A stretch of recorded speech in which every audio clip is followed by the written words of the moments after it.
Zeid Ra'ad Al Hussein assumed his functions as the 6th United Nations High Commissioner for Human Rights on the 1st of September 2014, following the General Assembly's approval of his appointment by then United Nations Secretary General Ban Ki-moon, making him the first Asian, Muslim, and Arab to do so. A veteran multilateral diplomat, Zeid was previously Jordan's permanent representative to the United Nations in New York, a post he held from September 2010 until July 2014, also earlier from 2000 to 2007. From 2007 to 2010, he was Jordan's ambassador to the United States of America. One could just imagine him presenting his credentials to the current president at the White House. We were delighted when Prince Zeid agreed to our invitation and our request that the entire discussion be on the record. We believe that the High Commission is a sought-after voice, on global issues, and we hope that today's exit interview of sorts, he does leave at the end of the month if you did not know this, will grant him even greater freedom to speak his mind and deliver us a few humdinger sound bites that has made him such a favorite with civil society and the media at large. So it is a great pleasure to welcome you, High Commissioner, to the UN Correspondents Association. But before we invite you up, we thought we'd set the scene with an 8-minute video of a speech you gave on September 5th, 2016, at The Hague in the Netherlands. Something about populists and demagogues. Could we turn the lights off, please? And roll the tape.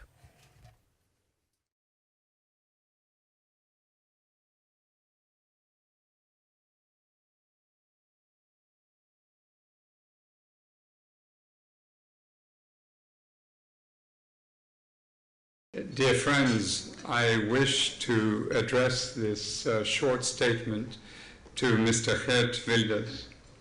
To Mr. Wilders, his acolytes, indeed to all those like him, the populists, the demagogues, and political fantasists. To them, I'm a sort of nightmare. I am the global voice on human rights, universal rights, elected by all governments and now critic of almost all of them. I defend and promote the human rights of each individual everywhere, the rights of migrants, asylum seekers, and immigrants, the rights of the LGBTI community, the rights of women and children in all countries, minorities, indigenous persons, persons with disabilities, and any and all who are discriminated against, disadvantaged, persecuted, or tortured, whether by governments, political movements, or by terrorists.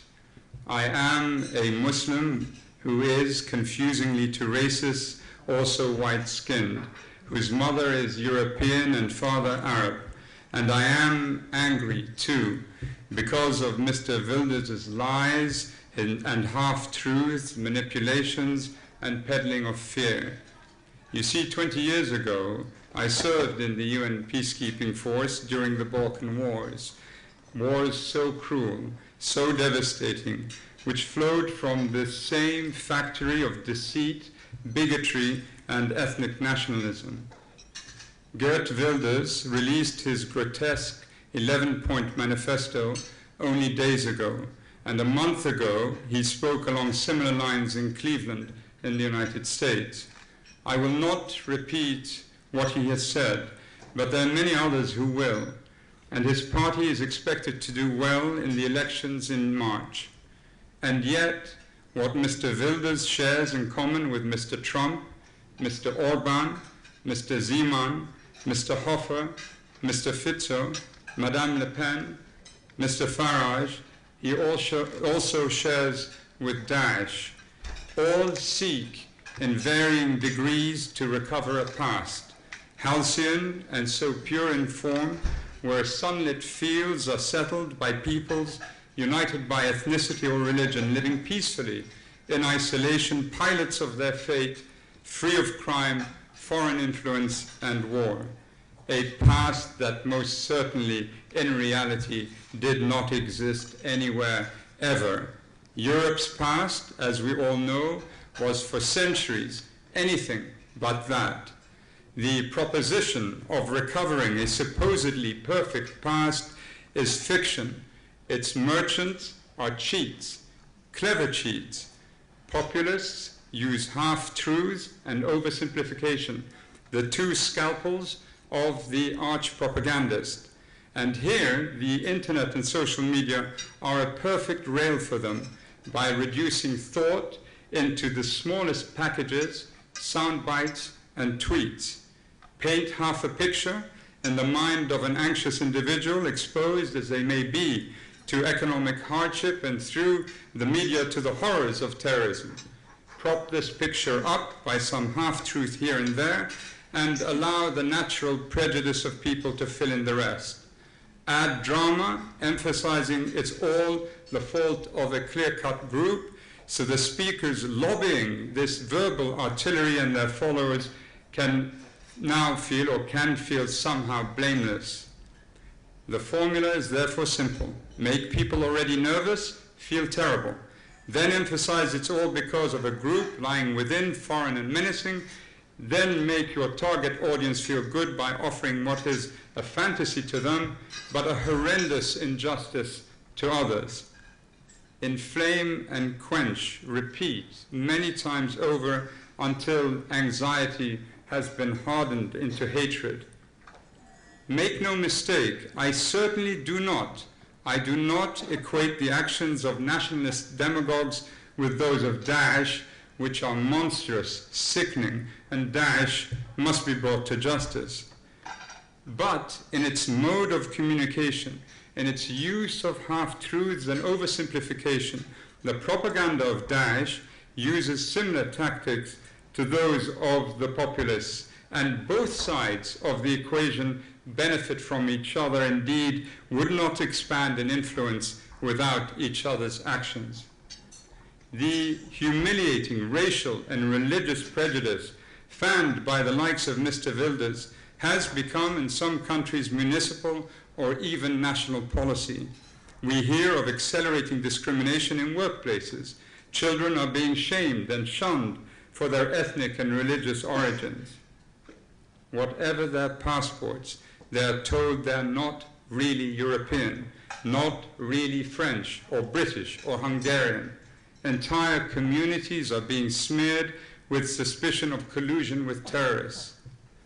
History has perhaps taught Mr. Wilders and his ilk how effectively xenophobia and bigotry can be weaponized. Communities will barricade themselves into fearful, hostile camps with populists like them and the extremists as the commandants. The atmosphere will become thick with hate. At this point, it can descend rapidly into colossal violence. We must pull back from this trajectory. My friends, are we doing enough to counter this cross-border bonding of demagogues? A decade ago, Geert Wilders' manifesto and Cleveland speech would have created a worldwide furore. Now they are met with little more than a shrug, and outside the Netherlands, his words and pernicious plans were barely noticed. Are we going to continue to stand by and watch this banalization of bigotry until it reaches its logical conclusion?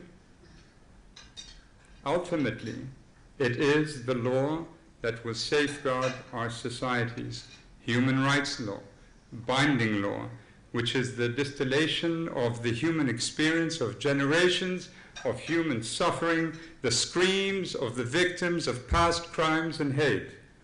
We must guard this law passionately and be guided by it. Do not, my friends, be led by the deceiver.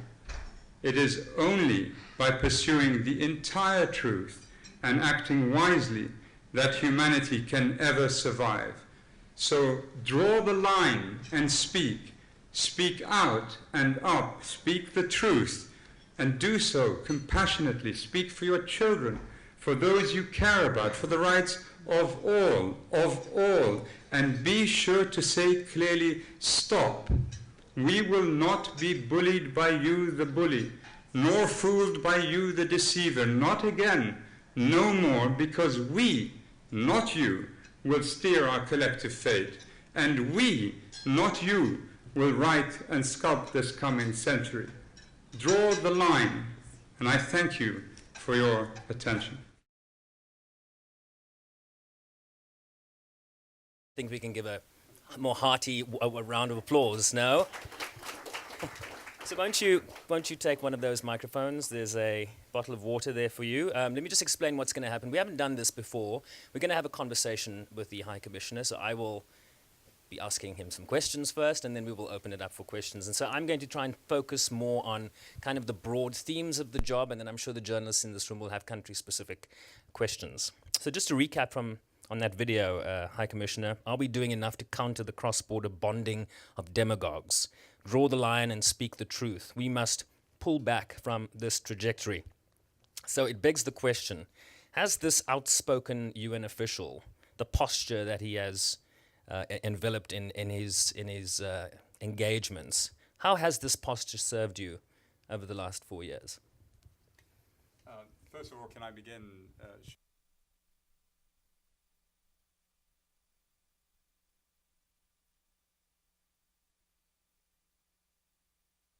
Okay. I'm delighted to be back here in New York and to be sitting with so many friends. And thank you for the time change. It was Talal Al-Hajj who wrote to me and insisted that we do this because Martin Griffiths is presenting his report to the Security Council. Talal is very persuasive. And then he didn't turn up in the first 5-10 minutes. When I look at that speech, and this will give you a flavor for how we do things. I was planning to give an address to the European Parliament, and that was cancelled. And I had a few speeches coming up, and this was a gala put together by this institute, and they didn't expect a speech like that. They just wanted me to say a few words. The president of the International Criminal Court spoke, and there was Sharon Stone was there, and they were going to have an auction. So that was your basic instinct. So we thought, yes. I'm not going to pay attention. I don't know how she did it with the left leg. We thought. We should say something. And it was one night, I woke up at 4 o'clock in the morning. This happens to you when you're middle-aged. And I was looking through the things that Geert Wilders had said. And I saw his 14-point manifesto. And I was so sickened by it that I wrote the speech in between 4 and 6. And then shared it with a few people in the office. And Rupert, I think, was shocked when he saw it. But I was encouraged to go ahead and deliver it. I had said publicly that I would not launch ad hominem attacks against leaders of states or leaders of political parties. That's what they do with us, but we would always raise the issues. But I felt that we had reached the time when I needed to say it. I had lived through, as I said, the Balkan experience, and I'll get to the question that you've just asked by saying, the AFP piece 2 days ago, where a special rapporteur was quoted as saying that while he admires the work that I do, he felt that outspokenness had brought the human rights mechanisms, the system, to the point of ruin, and surely it would be a better way just to focus on quiet diplomacy, technical assistance, in essence to be a sort of like an ICRC. So I wanted to deal with your question and respond to him. To my mind, first I should say that we do the diplomacy and we do the technical assistance. I spend a great deal of my time actually invested in that. But at the same time, and we do not bring shame on governments. They shame themselves. They shame themselves when they deprive their people of their basic necessities for a dignified life. They shame themselves when they discriminate against parts of their communities. They shame themselves when they stoke fear and make people fear that they have to bend to the will of the government or face consequences. So we came to the conclusion long before I assumed my responsibilities, but I picked off where picked up where Navi Pillay was already marching toward, that we had to basically put up a mirror before all governments. The Secretary General's job is to assist member states in the management of their relations and to provide for an end of deprivation through the development assistance programs. Our job is not so much relations between states, it's the relations between a government and their people. And then we go to the heart of the legitimacy of government. Sovereignty always lies with the people. It's exercised by government on the people's behalf.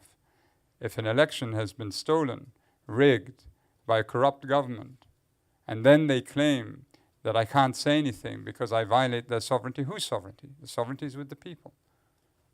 And for us, I think it's important to lay the case squarely and openly like that.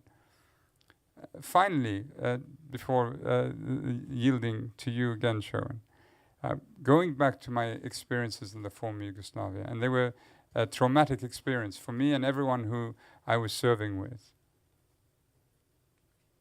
Silence does not earn you any respect, none. And all of you are very well-respected journalists. You know very well that a silent organization would drive you all mad. As you can see, madness all about this room. No, we have to speak, and we have to engage, and even if it's discordant, it has to be a relationship of equals, member states and the Secretariat and the professionals who work for the UN. And finally, we in the human rights community could not do our work without all of those in the media who understand very well what it means to be able to convey a story accurately and to do so in good faith. Thank you. My poor attempt at humor, High Commissioner, was that we are being driven mad by the lack of forthrightness from a number of UN officials. I mean, you are very much an exception at the United Nations. Is that problematic? Well, there are, I mean, it is difficult for other colleagues because they perhaps see this office as a disruptive office, as they're trying to make repair with a government for the sake of a particular program or a fund or an agency. And then our office launches a fusillade or an verbal artillery barrage. It can be extremely annoying. But we don't do these, we don't make these public announcements without having thought carefully about them beforehand. Sometimes we make mistakes, and I have apologized publicly to governments through letters and through public statements when we make a mistake. But for the most part, we stand by what we say and what we report. We do a lot of remote monitoring in countries we can't have access to, and often we're faced by reactions, well, your report was inaccurate, your report has inconsistencies, and the response from us is, well, why don't you let us in? What are you hiding? And I think a forthright discussion is what's needed. A recent piece in Prospect magazine by Tom Fletcher, I don't know if you saw that, said, quote, there is an air of battered decency to the UN's top official on human rights, partly jet lag and the debilitating wade through undrained swamps and bureaucratic triacle. Does that about sum it up? Yeah, it's pretty accurate. Well, I feel jet lagged, and decency, he's being very kind, but I think the rest of it is. So the piece quotes you as saying, to the intolerant, I'm a sort of global nightmare, elected by all governments, yet critical of almost all. How much pressure has your office had to withstand in the last 4 years from various governments, and feel free to mention some of them? No, I mean, a lot of pressure from most of them. But the real pressure, and I said this in an interview the other day, doesn't come from governments. And you have to believe me when I say this. The real pressure comes from the victims. When I meet Syrian family after Syrian family who come to Geneva when the negotiations are taking place and are trying to lobby for those who've been detained, or when I meet Iraqi victims, or when I meet victims in the DRC, in Ilopango, in El Salvador, where I saw the most horrendous case of 4 young girls sentenced to 30 years for miscarriages, and poor and illiterate. And I felt, it's always the poor. It's always the poor that face these massive injustices. And or when I sit with the so-called comfort women, the victims of sexual slavery during the Second World War, and they still hold a very dignified bearing and have suffered all their lives. The pressure is always enormous from that point, because you know the limitations of what you can do. I mean, we do the press conferences, we do the speeches when we leave the country, but I know that I can't get these people out of an IDP camp tomorrow. And I know we're not going to have this person answer to the crimes they've committed overnight. And I think most of the pressure comes from there, not from the opposition by governments. As I said 2 days ago, governments can defend themselves. They're more than capable of defending themselves. I don't have to defend them. You know, I am the High Commissioner for Human Rights. In other words, the ambassador for human rights and those who hold them. And that's the constituency I represent and my office represents.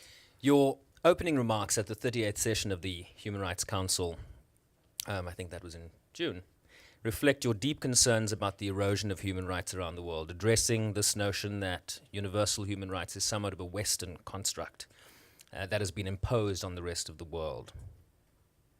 Can you just sort of articulate your argument against that? Yeah. I 2 points. And Sherwin, I mean, you're South African. The liberation movements, as they were trying to throw off the colonial yoke, were very much possessed by the idea that you had to exercise civil rights, to have a voice, to remove the imperial domination of your territory, the lands that you occupied. And somehow now it's being constructed that civil and political rights are a Western construction and economic and social rights a much more akin to the thinking of Asians and Africans. I have to tell you that when I meet victims from the world over, they know rights are universal. When you're victimized, you know you're deprived of those rights. And we only invoke a culture or custom as a means of justifying the actions of the perpetrator. Sometimes the government, sometimes a community, and usually it's gender-based. And those who are suffering the most are women and young women, whether it be access to health, whether it be access to schooling, education, and so forth. And so I'm not buying this notion of cultural relativism. You can't buy it when you sit with those who suffer, and you know what suffering is like. From your remarks, let me read this quote. I've spent most of my career at and in the UN. What I've learned is this: the UN is symptomatic of the wider global picture. It is only as great or as pathetic as the prevailing state of the international scene at the time. I also have come to understand how weak human memory is, that to many people history matters only insofar as it can be unsheathed and flung into political battle. He uses big words, doesn't he? They do not view it as a service to deeper human understanding. So how pathetic would you say the UN is today, given the prevailing state of the international scene at this time? Clearly there's a change here in New York. When I left, I had just come off the UN Security Council. There was a debate that we had introduced when my country was holding the presidency on the issue of memory. How do you create permanent peace when you don't issue memory-related dimensions to a conflict? And it sparked quite a debate in the Security Council. And I always felt that part of what we do is entirely missing in the peace and security architecture. My feeling is now, when I look at the Security Council, I mean, I haven't briefed it in a long time. Andrew, I don't know, you brief quite regularly, but not as it used to be. And I was astonished that in ARIA formula meetings, half the membership doesn't turn up. As far as I can remember, when I was on the council, everyone turned up to ARIA formula meetings. And contrast this with the Human Rights Council. I mean, the Human Rights Council is doing things which the Security Council, you couldn't imagine them doing. It produced a fact-finding mission on Myanmar. The report is coming out very soon. And we all expect it to be quite a strong report. It produced a group of eminent experts to examine the situation in Yemen. Their report also comes out in a few days' time. We've asked for investigations into Venezuela, Nicaragua most recently. I can't imagine the Security Council even going into those areas. And so the atmosphere in Geneva is a different atmosphere. Also, civil society much more engaged in every discussion, so it feels alive. And I think that's what in Geneva, what the international community has to preserve there. But still, the big decisions on peace and security are made here, and the Security Council, needs to assume its responsibilities in respect of many of them. So how pathetic. It's pretty pathetic. Okay. Is that okay? Andrew, am I getting so I'm leaving, and Andrew will have to deal with all the incoming from... Andrew's got broad shoulders. His father was a former foreign defense minister. No, none of those. You cited in an interview, High Commissioner, on CNN recently that the Security Council blocking you, and this is something you were referring to in that previous answer, blocking you from briefing on the human rights situation in Syria in March, perhaps best reflected the untenable idea of you seeking a second term, right? So perhaps, for the benefit of this audience, explain to us why you are not seeking a second term. Well, the procedure when I was elected was I had to go through, together with a large number of applicants, 2 interviews, and then the name, at least it used to be the case, was shared with the P5, and if there were no objections, the nomination then is sent to the General Assembly, and you're elected by the General Assembly, and like that, you have an independence that other USGs don't have, because the General Assembly can vote you out, but the Secretary General can't push you out if they come under pressure. It was clear to me a long time ago that I would not have the support of the P5. I think all of them, which I was happy about. The various over the 4 years, I think I have probably said things that have not been welcomed by them, and certainly 3 out of 5, but probably 4 out of 5, and the 5th one, the foreign minister doesn't like me at all. So let me read you a few quotes from the Prospect magazine article, a quick fire selection, if you will. Quote, "Trump is guilty of state-sponsored child abuse. IS are creating a harsh, mean-spirited house of blood, while the response from Arab regimes is trying to put a fire out with gasoline. The Philippines leader, Rodrigo Duterte, needs a psychiatrist. The 5 permanent Security Council members must answer to the victims for the persistent use of the veto." So my question is this. Did anyone ever from the Secretary General's office give you a call and say, "Hey, nice speech, but could you rein it in a bit"? Yes, but let me just qualify that, in the sense that I expected it, because I believe every Secretary General has had a lively relationship, especially at the beginning of their term, with every High Commissioner. It's almost inevitable that will be the case. And to his credit, and I would say so clearly, that our current Secretary General did at times call me up and say, could you have used another word, or maybe did you have to use this word? But then when I said that I felt strongly about it, he didn't try and then insist that I change the tone or change what I would. But he was trying to give advice, and as an old friend, I saw it as advice from a friend as opposed to say. But was there a discomfort? Yes, and I think that's normal. At the end of his term, Ban Ki-moon would almost make a joke out of it, because he'd call me up. He said, "Look, I received so many demarches from member states about you. I just thought I'll let you know, but I'm not going to, you're doing your job." And so Secretary Generals get used to it after a while. You've kind of answered this question, but I'll ask it anyway. There's a sense, I think, wide felt in this room that the SG should probably be more outspoken like the High Commissioner, but you don't see that necessarily as being true. Well, I think, I mean, the Secretary General has enormous challenges with which he has to deal, and not least, threats to funding and the attacks potentially on the entire system. We see withdrawals from various bodies. We see attacks on international humanitarian law, attacks on human rights law from the global south and the global north. We see the pressure on the system, and so he has an enormous job to try and hold it together. My own experience, though, in the former Yugoslavia, and again it stuck with me, is that if I'm going to make a mistake, I'd rather make the mistake speaking out and not regretting that I didn't say anything when I should have said something. I also, when I work with these amazing human rights defenders and people in my office, you become accustomed to the fact that speaking out is necessary. I think in other parts of the system, it makes a lot of diplomats feel uncomfortable. The Secretary General, I believe, fully understands it. But some of the people in his office, I think, are still very conservative about how it is that we do our business. All right, we're going to open up. I know some people have to rush off to the Security Council meeting for questions.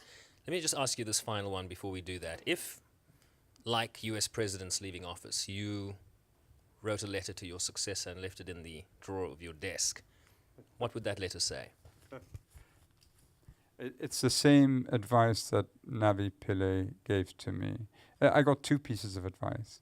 One, be fair, and in other words, don't privilege or discriminate against any country. Be fair. If you're going to criticize Bahrain, you have to criticize China. If you're going to criticize Mali, you should criticize the United States. In other words, no one should be somehow above a comment when it comes to human rights. The second point, I thought of coming out slowly and doing this reset and spending 6 months adjusting, because when Navi Pillay left, her relationship with a number of countries was strained, and someone said to me, no, just come out swinging, and that's what I did. All right, let's open for questions. Should we start with Talal, do you think? Troublemaker in the front row, please. Microphone. Thank you. Thank you so much. Mr. High Commissioner, I would like to ask you really a frank, and I want a frank answer. Since the day you called me one day on a Sunday and you said you're going to run to be a High Commissioner for Human Rights, and if you knew then what you know now, you have no friends in the Arab world. You have no friends in the P5. You've lost a lot of friends everywhere. And it's to your credit. I must say that this is to your credit. Would you have taken the job? Yes, because I don't have friends. I don't think our office has friends with many governments. But I think we're appreciated by civil society. And I see this when I visit countries, and Andrew the same, when we visit countries, and you see the turnout, and you see the people who come and want to meet and need guidance and want help. And, I think for us it's a net gain. I don't think we lose. I think we gain. But personally, yes. Now, Talal, you remember when I spoke in the General Assembly and I said that my wife said to me, spend time with the ambassadors, your friends, because soon you're not going to have a single one. So I sort of knew what I was, but I didn't expect the overall global picture to be as bad as it is now. And that has been a lot of pressure on us in the office. Now I actually understand why you accepted our invitation. Ali, please. Thank you, Your Highness, the Prince. I think you're gonna claim back this title. I think you have to stand when you address the Prince. My question is about the that you're being accused mainly by the United States that you are biased against Israel, and the whole Human Rights Council is biased against Israel. Is that right? And why? Thank you. Ali, I was expecting that question from Benny, so there must be collusion here of some sort. No collusion. I don't think we are. Look, the Human Rights Council gives us mandates, and we have to fulfill them. But when I look at the overall record of the office and the amount of statements we issue and the amount of reports we issue, I mean, I can barely think of a single state that we haven't had a deep discussion on human rights issues with. Sometimes we've gone publicly with. And so I think we've been fair with everyone and firm with everyone. And I was recently accused of being anti-Semitic, and I find it repugnant that I should be accused of being so. We respond to what it is that we see. We have our reports that come from the field. There's a broad consultation, and it's not Zeid on his own deciding to just shoot his mouth as I'm doing now. It's carefully put together. But sometimes we make mistakes, and I would say we made a mistake if I feel that we've made one. But the suggestion that I'm an anti-Semite in my office is, I find it really disgusting. And I'm prepared to defend myself on that score. Well, we pride ourselves in being gender sensitive, so this will be the third male, or the fifth male to speak. So, Benny, I'm going to give it to you just because of the context, and then we'll go to Edie. Okay, Benny, take the microphone. Oh, there's a microphone. So, first of all, you do respond to the Human Rights Council, which has more resolutions on Israel than on all other countries combined. It has the only item agenda that is dedicated to a country on Israel, and so on. So the problem is not you, obviously, but part of the Human Rights Council, which also brings us to the other complaint that the U.S. had when it left the Human Rights Council, and that is that it's crowded by people, by countries with less than stellar human rights record. But I want to ask you about another issue which goes back to the video that we started with, and that is the populists. You mentioned mostly populists on the right, and rightly so, but there's, let's put it currently in Britain. Please be advised that Special Envoy for Yemen, Martin Griffiths, will not be speaking at the stakeout. An extra 2 hours. That took my thunder. Anyway, but the point I'm trying to make is in England you have like a bunch of, not a bunch, but a lot of, the Jewish community is up in arms on Jeremy Corbyn. And so populism of the left and its manifestation in discriminating against other people. Look, I mean, the problems and the intensity of anti-Semitism was brought home to me many years ago when I went to Poland, in southern Poland, and one sensed that it was there, and there were hardly any Jewish families in that part of southern Poland. When I traveled in Scandinavia and I heard about the anti-Semitism there, I was surprised because I didn't think the Jewish communities in Scandinavia were exposed to this sort of hatreds that we would associate with the situations in countries like France and the UK, and notwithstanding the denunciation and the condemnation of governments. So the intolerance we see making a comeback, the oppression that we see, as I said in a speech, becoming fashionable again in many countries, it all builds because you don't, once you start down the path of intolerance, it's very difficult to stop it unless at the end of the day you have conflict.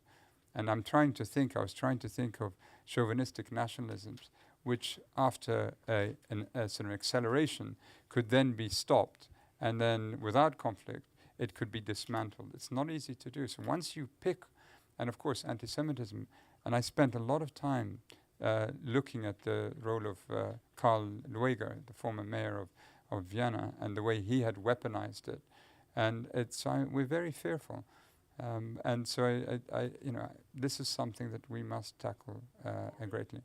And Corbyn, I don't know, clearly I don't know the details of this. I have to be honest with you, Penny. But if his comments and his demeanor has been anti-Semitic, we'll condemn it. I have no problem condemning it. Edith. Composition of this Human Rights Council. Well, the composition, it's a complicated case because, traditionally the argument was back in 2005, and all of us who were around at the time, was that if you just want the ones with the most pristine human rights record, the Human Rights Council would be the Council of Nordic States, basically, right? And one can look at the Human Rights Council and say some of the most egregious countries, and the DPRK is not a member of the Human Rights Council, right? You can look at some of the other countries.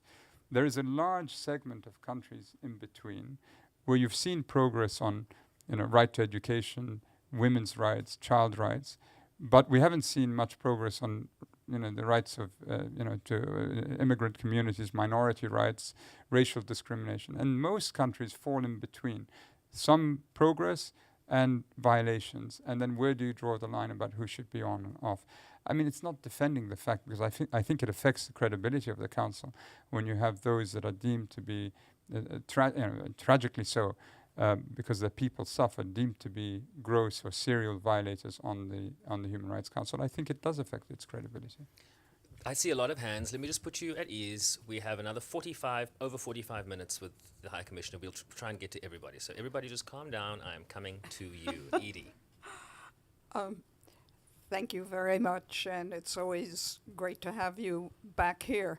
A quick follow-up to Benny's. You said that you were concerned that this whole populist trend was leading down toward conflict.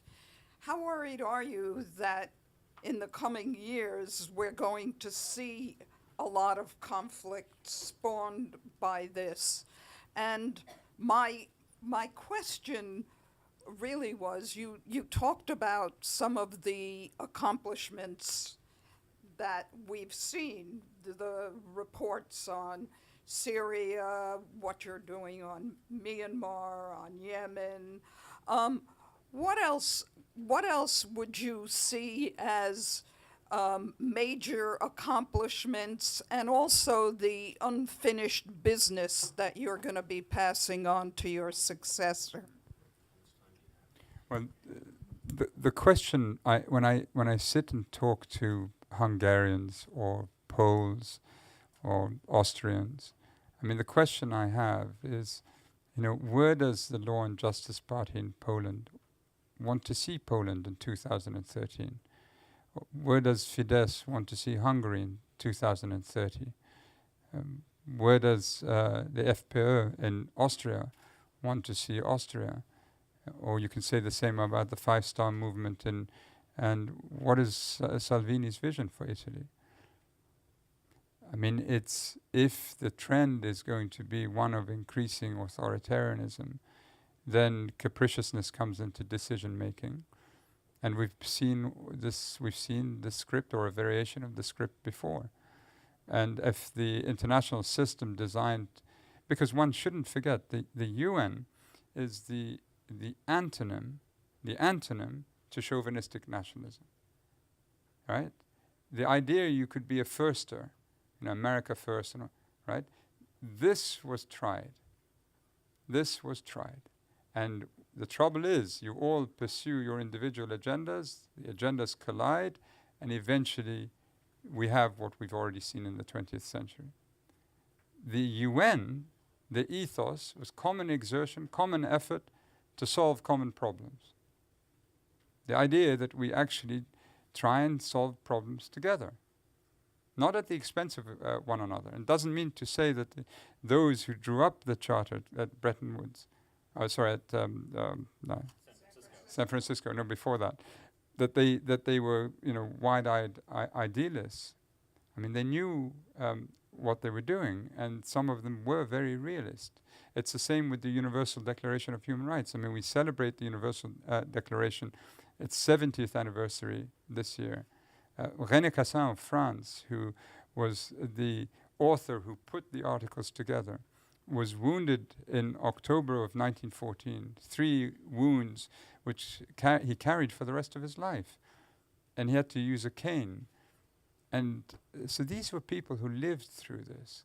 And they put this architecture together. If we strip it, and one mustn't forget, it took 100 million lives through 2 world wars, through the Holocaust, through, you can add the Spanish influenza, right, to drive humanity to the point where it recognized that it had to begin to do things differently.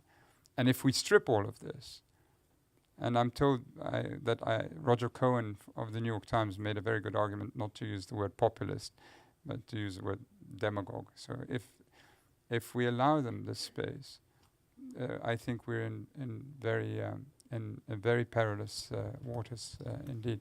And the second question, Edie, was about the accomplishments and what you're leaving for your successor. So the longer part of the well, answer. I like to think that, we focus a lot on access. So we've asked for, and a few years ago, I presented to the Human Rights Council a long list of countries or regions or situations where we demanded access, whether it be in Mozambique, now in Cameroon, in Nagorno-Karabakh, the frozen conflicts, and Venezuela, most recently, Southeast Turkey, many, many parts of the world, and Myanmar. And the argument is, if you have nothing to hide, then let us in. Let us in, right? If you are convinced that you have a human rights situation that's something to be proud of, then you should have no problem letting us in. So when the authorities in Myanmar don't allow us into northern Rakhine, what are they hiding? And the same can be said for Venezuela. The same can be said for Nicaragua. In Nicaragua, we're there. We have a presence there. But I've asked for an international investigation. And I think that is perhaps the contribution that I've made, because if we don't have access, we do remote monitoring. And the idea is that you may not let us in, but we will still report. And if you complain about the accuracy, you should have let us in. But you can still let us in. And that's what we've essentially been saying to the Indian government when they responded quite strongly against the findings of the report that we issued on Kashmir. And I would still stand by that. And I've asked for unconditional access to both sides of the line of control from Pakistan and from India, and I'm still waiting for that access to be given. Okay, Celia, Voice of America, and then Mr. Abadi. Thank you. One of the main questions back here, you just mentioned 2 of the countries that we're very interested on, Venezuela and Nicaragua. You haven't been able to get into Venezuela. Just this week we have seen the crisis just get worse. Caracas was without electricity for a whole day. They don't have water. Most cities don't have water and electricity throughout a whole day. It's areas where it's 24 hours, 48, it's been weeks. What do your office foresee happening? We have seen a rise in the number of Venezuelans crossing into Colombia, Chile, Brazil, and that's under a government that has not been recognized. The second part is Nicaragua. You said that you have presence there. Can you tell us a little bit more about what you have seen in Nicaragua? Today, the OAS is meeting to try to apply the democratic letter in Nicaragua. Do you think that that could help to your efforts? Yeah. Well, with Venezuela, my office has been concerned by the situation there. It goes back to 2012-13. And as you recall, there was this rather famous Afuni case where a judge was believed to have been intimidated by the government. And the concern we always have is that if the judiciary comes under severe political pressure, the possibilities, the grounds for arbitrary detentions rises correspondingly. And from that point on, we began to sound the alarm on Venezuela. It took a long time to get anyone's attention. I remember when I first made a statement about it, we had the government of Spain say a few things and the United States. Beyond that, no one else really spoke. And this is an example where I think if there is a response to things that our office says at an earlier juncture, we can prevent the very movement toward a collapse, a total collapse of the state that you have just spoken of. In Nicaragua, we're very worried about the sweeps that are taking place. I met one of the students of the protest movement. I have to say I was utterly taken aback and so impressed by his courage. You know, when you meet students like that, you meet real leaders, not some of the politicians who pretend to be leaders. And I worry about the fact that he and people like him are now potentially in conditions that are very, very awful. We know the violence has ebbed, but the sweeps and what could be happening to these students and those who are working with them leaves us extremely concerned. I'm talking to others. I'll talk to the ICC. I'll talk to the OAS and to the Council of to the European Parliament. I've already had some discussions with others, but we are all concerned about where Nicaragua is going. And I know the Secretary General, of course, has his initiative and very aware of that. From our point of view, we have to, though, somehow protect the students against what it is that is happening. And they're being charged with, the equivalent of terrorism. And it's deeply, deeply unfortunate that this is the case. So it's of extreme concern. Edie left. I just forgot to say that there are countries where we have seen positive developments. I visited Ethiopia twice. Once when Haile Mariam was Prime Minister, now with Prime Minister Abiy. And there we are really quite optimistic that the country is on the right trajectory. Rapidly a growing economy and now beginning to open up. So good on all the infrastructure building, education, right to education, and now the space is being opened up, and that's what we think needs to happen.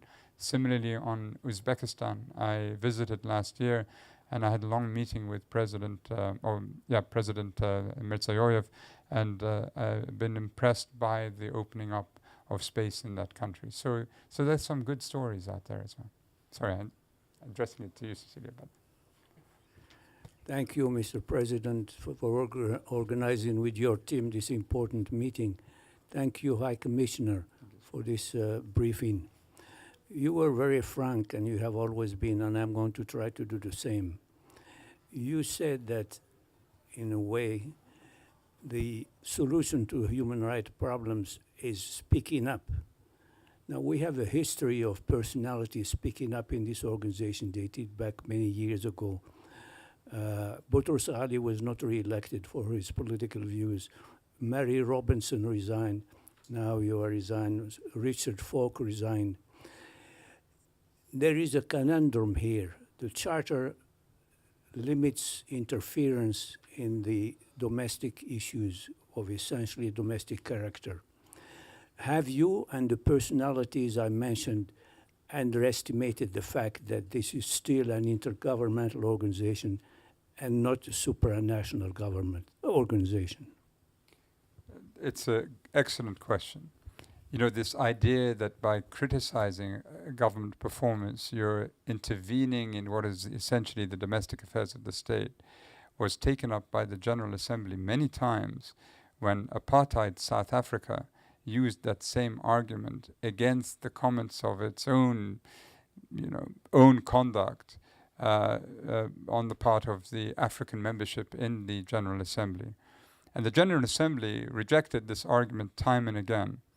So I invited a number of and I've done so publicly. I invited the delegation of China. And I said, if I say something, you tell me I'm violating your sovereignty.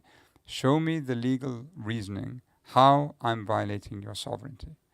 They have not come back to me yet. They have not provided me with legal reasoning. And none of the other countries who may also follow suit have done so. Comment on government performance is hardly sending commandos trying to usurp the state, financing, sedition and separatism. These are obligations that countries have voluntarily entered into, and there's human rights law which they have to respect, or there's standard that they should respect.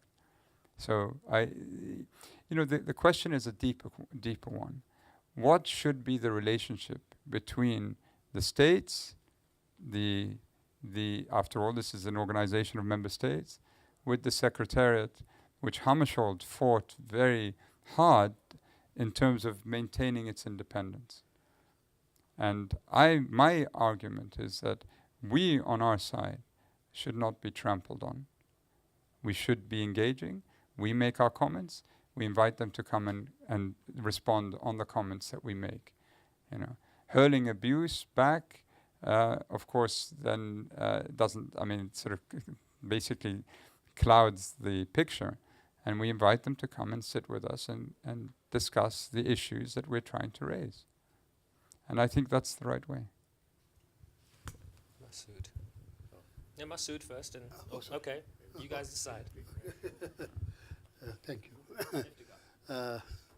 High Commissioner Iftikhar Ali from Associated Press of Pakistan. Sir, you have already made a brief reference to the Kashmir report, the landmark report, the first ever by the United Nations.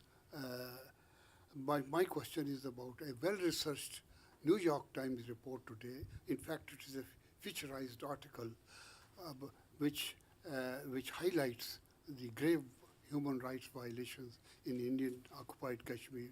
It reflects the feelings of the people under occupation, and it cites a number of instances which your report, which are included in your report. So do you think this report in the New York Times was inspired by your report, and do you feel vindicated because there was so much protests from India following this report, and you said that you stand by it? Yes, no, thank you, Iftikhar. I mean, let me just go back to the report. The report looks at the human rights violations on both sides of the line of control. And clearly we have focused on the events because we were first drawn into this in July of 2016, when the unrest began in earnest. And we have, of course, the report makes clear that excessive use of force was of a gravity that demanded the attention of the international community. I mean, if 6,000 people were struck by pellets in Mumbai or New Delhi, it would be front page news. Why is it that if you have that number in the valley somehow, that this is something that it shouldn't be occupying the attentions of the international community? But we also said that, and we conveyed the feelings of many experts, that Pakistan, or there may have been assistance and support given to the armed groups from Pakistan, and this was something we put into the report as well because it was conveyed to us. What we have said, though, is that to enable us to have an absolutely clear picture without any inaccuracies, we believe we're accurate because most of the sources when we were commenting on the Indian side were drawn from public sources, from ministries, Indian ministries. And this is publicly available data from India. But we have also continued to press for access to the region because any discrepancies will be sorted out. And we're still waiting for that access to be given. And the piece today, I read the piece today, and as you said, it basically dovetails with what it is that I don't know if it was inspired by our report or not, but it dovetails with what it is that's in our report. Yeah. Thank you. Thank you, High Commissioner. My name is Masood Haider. I represent the Dawn newspaper of Pakistan. My question is, of course, going to be about Palestine and about human rights abuses in Gaza in particular, where all the crossings are being blocked by Israel, and no amount of interference or intervention by United Nations helping. Even the Secretary General of the United Nations unable to prevail upon the Israeli authorities to unclog, at least for some supplies. Has there been at any point in time been any representation that you believe should be made so that Israel at least should know that the international community is very much aware of what is happening and how the people are being treated discriminately especially in Gaza? Thank you. The situation, of course, in Gaza is beyond tragic. I mean, essentially, there's a beleaguered population there that feels little hope, and the reason for this is complex.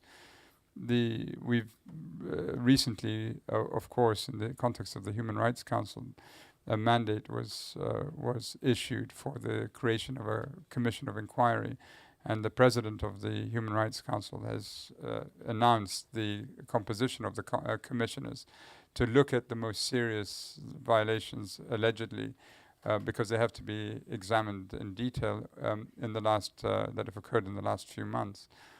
It's deeply, deeply tragic that this situation has been allowed to persist for so long. And we were very clear that what we believed was the shooting of those who posed no threat to Israeli soldiers needs investigation, and that years of not having followed up with proper accountability. And we've also cited it on the Palestinian side in certain respects, but here the focus was on Israel, has led to this sense that this can happen. And it's a situation which, unless resolved at its root, is going to continue to bring misery to the people of Gaza and also the people of southern Israel. I mean, we have been clear that where we see violations of IHL on both sides, we will say so. And there should be no indiscriminate firing of rockets. There should attacking of civilians in any respect. But the overall sense of injustice for the people of Gaza is something we feel very keenly, and we will continue to speak out on it. Joanna Weschler, Security Council report. Thank you, Sherwin, and thank you, Prince Zeid. You spoke about access quite a bit, and I wanted you to follow up. Nowadays, when the Security Council establishes a peace operation, almost always it has a human rights component, and then, in a sense, some sort of human rights access is written into the mandate, and it's up to the Security Council to either continue it or not, and the government doesn't have that much to say. But you also have situations in which you get access and establish offices on the ground in countries that it's not through a mandate from any organization, it's through memoranda of understanding. And I wanted to ask you, once you have a presence in a country which is essentially an agreement of the government, does this affect the way how you monitor and report on that country? You talked about the remote monitoring, and in remote monitoring, obviously you can say what you believe is the case. In the case of field offices not supported by a mandate from the Security Council, do you have sometimes situations when you are careful and you censor, self-censor what you say? Is this ever a problem?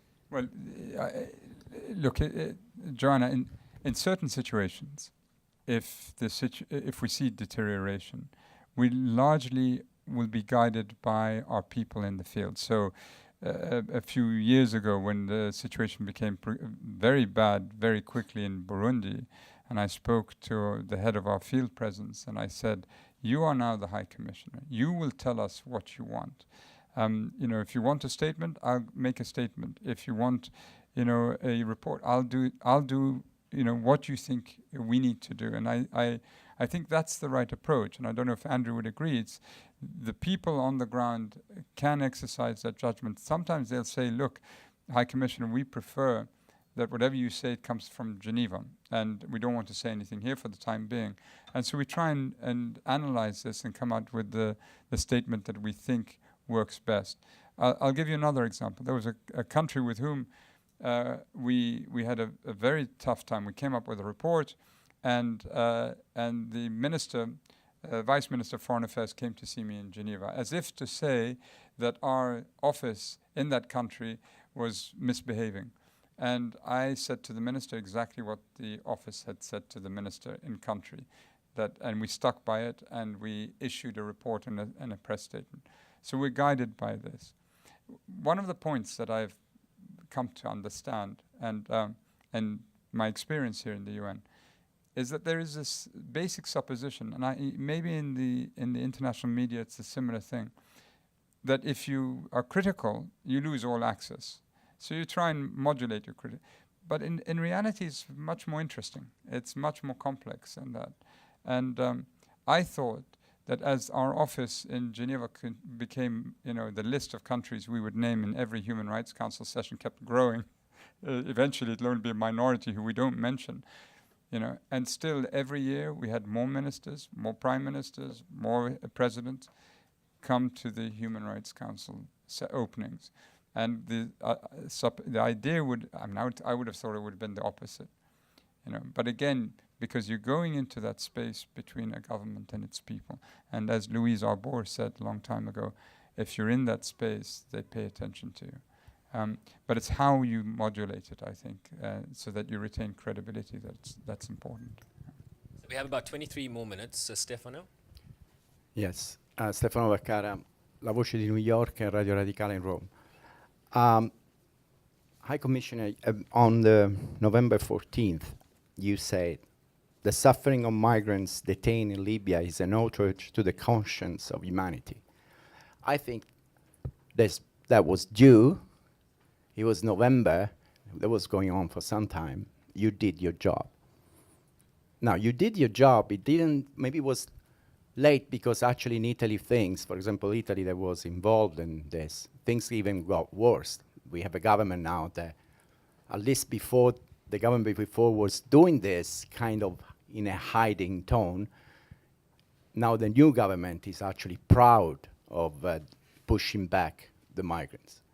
So my question is, I'm sorry, 3 days ago, the Italian Prime Minister was I need you to ask a question. was at the White House. At Trump and him, they were all over with how great the new migrants policy he's doing for Italy and for the United States. So my question is, if a person like you did your job in November, so who didn't do their job at the United Nations? What should have been done more? So that people, because in this case, public opinion is important, why is getting worse instead than better? It's amazing to me when one comprehends that, and subject to being corrected, that the total number of people on the move across the planet is somewhere in the region of 4.5%. So if roughly 95% of the global population is not moving beyond tourism, the tourism numbers are astonishing. It's something like 1.1 billion a year, travel to other countries to visit. But when you look at migration, the numbers are relatively modest, given the size of the hysteria and the reactions. And to me, what seems to be the real problem is the xenophobia. Because if you're a xenophobe, whether it's one family or 3 families or 300 it's enough. One person would be too much. And we have to try and untangle this. Now, I made the statement because I visited, I think, Tripoli in Libya in October. And it was very clear that the suffering, not just of the migrants, but of the Libyans, was really quite extreme. Only a short time beforehand, I had been in Silicon Valley. And can you imagine, 1 minute we're talking about artificial general intelligence. They showed us a vehicle that could be driven by thought alone. By thought alone. And then the next minute I'm in Libya.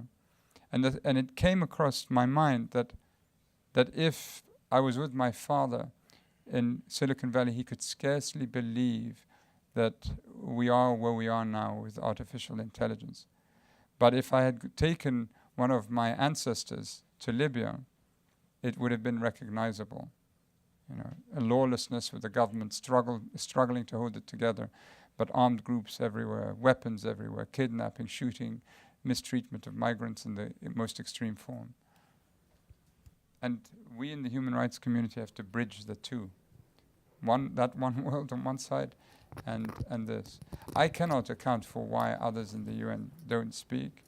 I'm going to go into difficult territory here.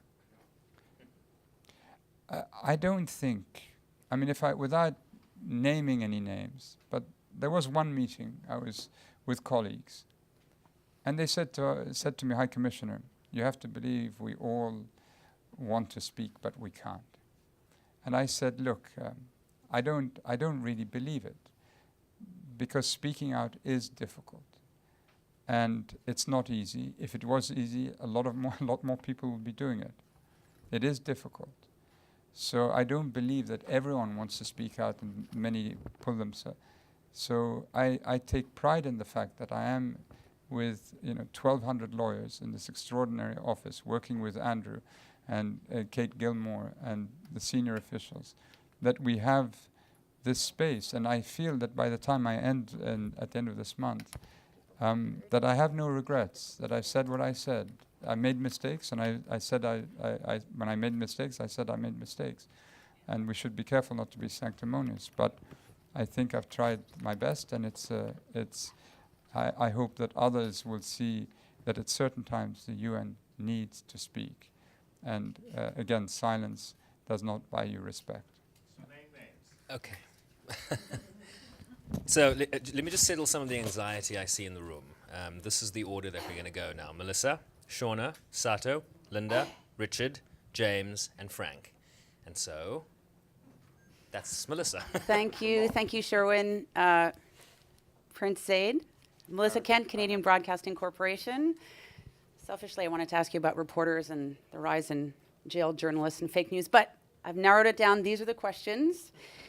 I'd like to ask you, during your term, what are you most proud of?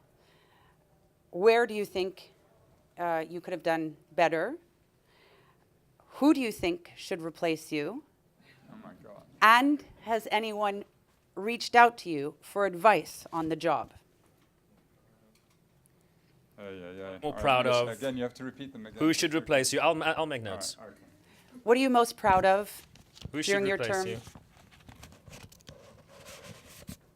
Where do you think you could have done better? Who do you think should replace you? And has anyone reached out to you yet for advice on the job? The thing that I think always stands out in my mind, and it's not just me, I think everyone in the office, when we are able to stop the execution of someone, when we're able to get someone out of a detention that they have been subject to for years and years, to receive a letter from their family or from them, it's the most meaningful part of the work that we do, because there's a tangible connection. I still would argue that there's a feeling of personal insufficiency, because we deal with many cases and some are successful and we're pleased about the outcome. But there are millions of people out there who are suffering, and we can't help everyone, and that's why I think that we feel the pressure. That's perhaps so it's where we're successful in pushing for the rights of people, and especially when I look at civil society and how it's been trampled on in so many countries, using various technical sort of devices which are not lost on anyone. And we talk about the freedom of the press and what's happened to the press, and our thoughts are now with the two Reuters journalists in Myanmar. The trial is fast coming to a close, but I've said publicly that if Myanmar is serious about wanting to know what happened in Northern Rakhine, it should immediately release the two, drop the charges, and release the journalists, because they discovered what was happening in Myanmar. And I think that's the power of the media and the power of the press must be protected in that sense. Has anyone reached out to you? From? I don't know. Where do you think you could have done better? Hang on. I've got it. So, who has anyone reached out to you? That was one of the questions. In terms of the candidates, So in terms of the potential candidates, some of them reached out for advice, and I gave it to them unvarnished. That it's an extremely meaningful job, the most meaningful job they'll ever have, but very trying as well, and that they shouldn't think of it if their health is not perfect. What could you do better? I mean, there are many things, because you're dealing with the entire planet and the human rights of everyone, and there are always areas that you feel you could do more. And as I said, there's always a sense that you try and do as best you can as an office. At times, you are not going to satisfy everyone, and I think that's hard, and that's on all of us. And final question from Melissa, who should replace you?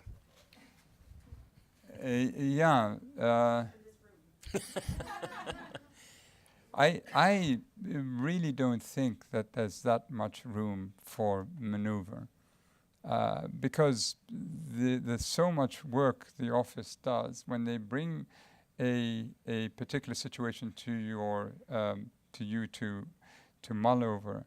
I don't think now a High Commissioner can say we are not going to issue a press release on such and such a country because I'm not convinced. I find it very difficult. So I suspect whoever it is will be working more or less along the same lines. But the pressure is intense. I said publicly, and so I'll say it again. Last year in June, I went through a very difficult week, and my wife said to me, why don't you, she called me up one night and she said, how are you feeling? And I said, I'm feeling very low. And she said, why don't you watch this baking show, the Great British Bake Off, and it'll take your mind off human rights abuses. And the week was tough, so I felt already fragile. And so I got onto YouTube and I was watching this baking show, and this man pulls out a souffle just before the competition ends, and the thing collapses, and I burst into tears, and I couldn't stop. And then I realized this job, and I think Andrew would agree, I mean, the pressures are enormous, and that person, whoever it is, needs to be able to deal with it.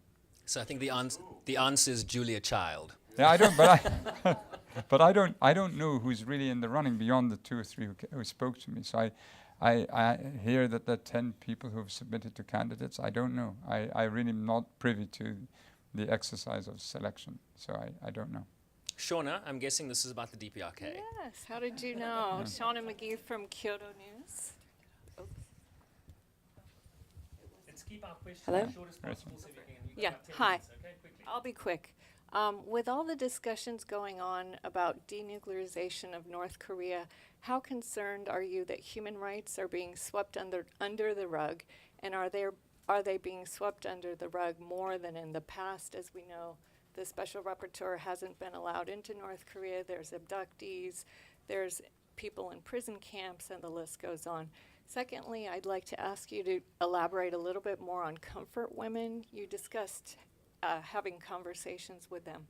Since you're outgoing, what solutions can you offer for solving comfort women, which is a problem with Japan, China, South Korea, and other countries? It's a contentious issue. Yeah. Thank you. On the first, I don't have any concerns at the moment that human rights considerations are being swept under the rug. They could potentially be swept in the future, and that's what we have to guard against, given the severity of the violations that we have reported on, or rather the investigation. Now you have to remind.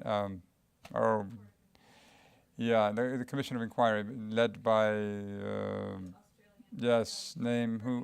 Kirby, the Kirby Commission, and then we have built on that. On the second point, the government of Japan and the former government of the ROK negotiated an agreement when it came to the victims of sexual slavery during the war. We noticed right away that some of the principal victims in the ROK were not consulted by the previous ROK government, and so they basically rejected the agreement.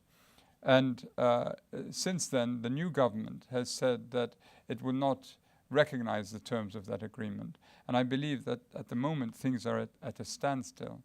My appeal, my hope is that the government of Japan, recognizing that it's not their fault, I mean, it was the previous governments of Korea, the ROK, that should have consulted with the victims, that they be more open about the possibility of looking at the terms of the agreement and revising such that brought into line with with the views of the victims. I have, again, sitting with them in Seoul, and one has to recognize that the victims are not just in the ROK, in the DPRK, in China, in Indonesia, Thailand, I think as well, the Netherlands. And they're aging very fast. And I think they need to feel that if there's going to be any sense of justice to their suffering, that this has to be done quickly. And that would be my appeal to the government of Japan. Sato, please. And then Linda. Thank you, Sherwin. My name is Sato from NHK Japan. I have a similar question that Maggie did and a follow-up on the North Korea. So during your term, can you tell us that is there any development in the human rights situation in DPRK? Yeah, I mean, not an improvement. What we continue to see is a severe deprivation of many of the basic rights for large segments of the populations, and the horrific violations allegedly taking place in the camps has been well reported. That remains a consistent picture, so not an improvement, certainly. Yeah. Excuse me. Thank you. Linda Fasulo for NPR. You mentioned earlier, of course, you warned about the rise of populists and demagogues in Europe and the US. I was just wondering, during your term, have you seen a rise or a fall in the numbers of authoritarian leaders or dictators? Rise. We'll give you 30 seconds to elaborate. I mean, well, it's the attacks on civil society that I think are the most worrying. On the back of counterterrorism strategies. Look, we've been very clear. We condemn all the terrorist outrages. But I've said time and again that the world is not going to break as a result of these terrorist outrages. It will break as a result of the overreaction or the exploitation of this agenda by governments who seek to in one way push back a civil society that has proven itself to be quite a potent force in the last 20 to 30 years on a whole range of rights. And that's what's most worrisome.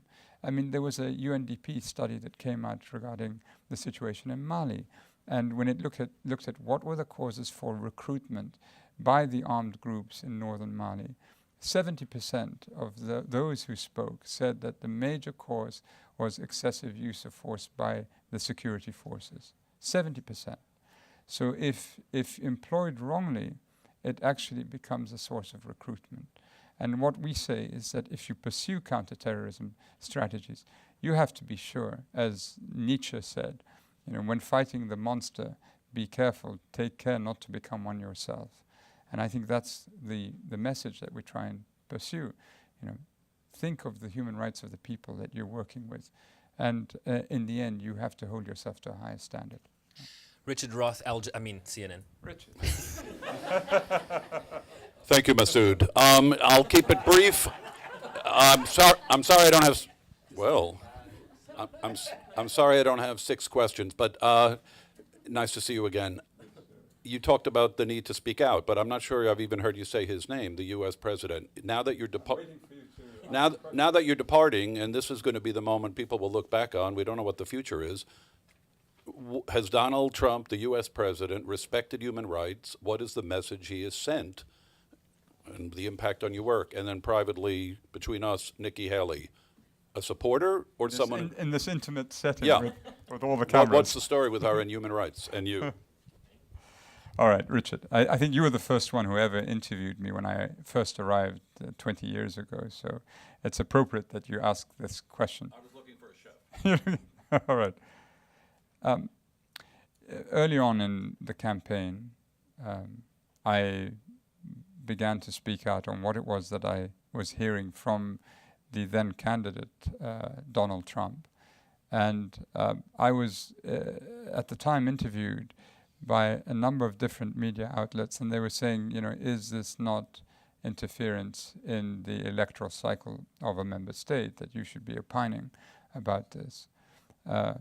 But so potentially consequential were the statements that he was making in respect of so many people and so many categories of people that I felt that something had to be said. And I continued to speak on the subject until we got to Charlottesville, and I we had a press briefing in Geneva, and I expressed my concern, not just on the attacks on the media and what could be close to incitement, hatred, and I said that I would worry one day that a reporter would have a knife stuck in their back, as we saw in other circumstances, and one remembers the violence visited on Joe Cox, the British Member of Parliament, who was very close to my office. And there would be some responsibility there. And the President is fanning this atmosphere. We saw what happened in Florida 2 days ago, or 3 days ago, and the attacks on CNN. It's not just CNN, but I think if you begin to set a course where journalists are worried for their security and begin to self-censor, then the threat to freedom of expression is there. And the UN Special Rapporteur on freedom of expression, Professor David Kay, today issued a statement on this, and I fully agree with the contents of his statement. At the time, and I was told I shouldn't say this again, so I'll say it again. At the time, I said I felt as if all of us, humanity, were at the back of a bus, and the President was driving the bus, and we're careening down a mountain road with steep, cliffs on to either side, and there is this sense that as one of the principal leaders of the world, not knowing clearly where he wants to take us, what is his end point, how does he view the issue of rights. I need to also emphasize that we shouldn't be thinking in terms of respective values, because it takes away from the notion that there are rights that are binding, that this is like contract law. It's not something comparative. It's something we've agreed to. And then you have to respect the standard set. And I think that's what we need to inject into this. And so I will still, in the remaining weeks, if I feel the President says something that prompts a response, I would say something about it. And Ambassador Haley, I had 2 or 3 interactions with her. They were not confrontational by any means. She clearly has taken certain issues to heart, whether it be Venezuela, the DRC, South Sudan. My hope is that there are many other issues that also similarly would be taken to heart, because human rights violations are not limited to just 3 or 4 countries. And most, if not all, countries have challenges that need to be overcome. Okay, we've been given an extra 10 minutes by Rupert at the back, so High Commissioner, I hope you agree with your spokesperson. So the last 4 questions, James, Frank, Bora, and Marie, and then we'll wrap. Thank you so much for the extra time. It is appreciated. 2 questions. First one quick. There's a list of 200-odd companies that are doing work in the Israeli settlements in the West Bank.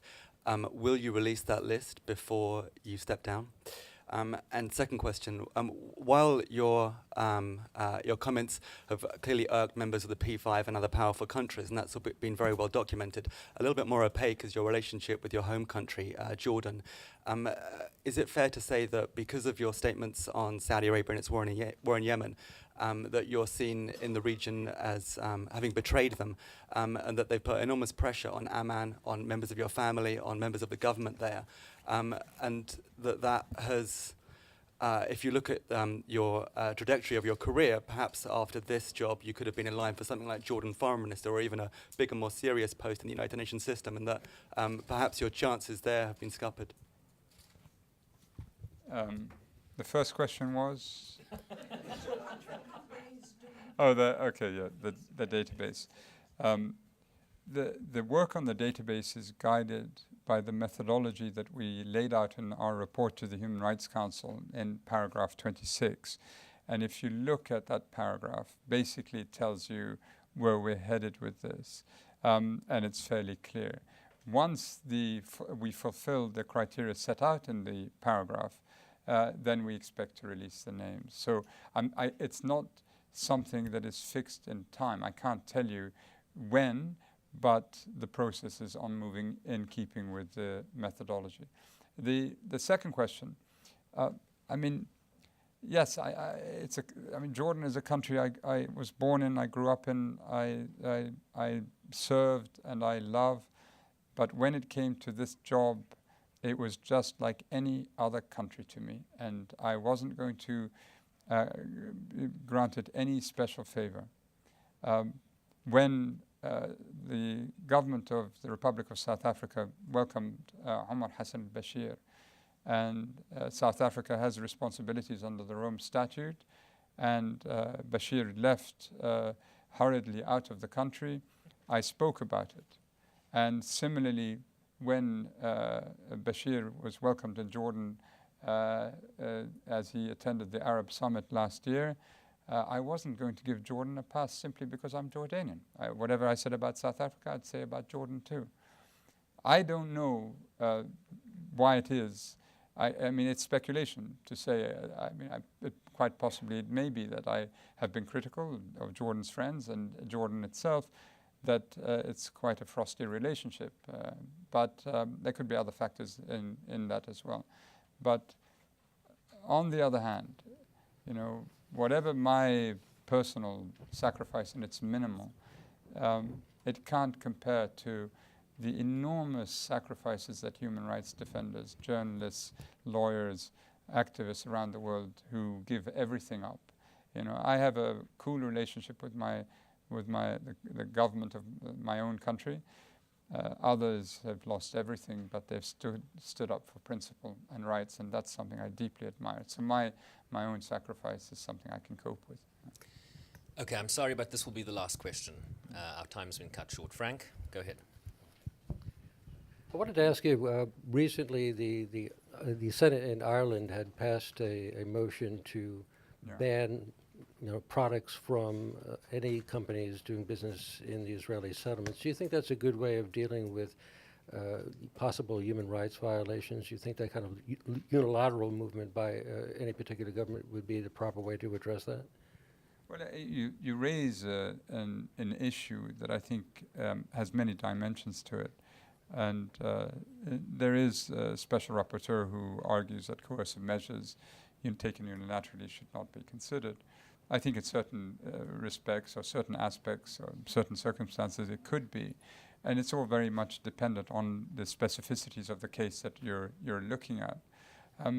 What I think needs to be borne in mind is that there are various mechanisms that need to be availed of. And if those are availed of, then this is the preferable route. If not, then other measures could be contemplated, so long as it falls within the general context of understanding that you're supporting human rights and the promotion and protection of human rights and not the other way around. Yeah. High Commissioner, thank you very, very much for the extra time and for answering all our questions. Wasn't that wonderful? Let me close by saying this. We consider ourselves quite an agile organization, and I noticed that you walked in here without a tie. So cue Melanie. Something to remember us by. Oh, thank you. If you ever get the press. That's for you. Thank you very much, sir. Thank you so much. Nice to see you. Thank you very much. Thank you.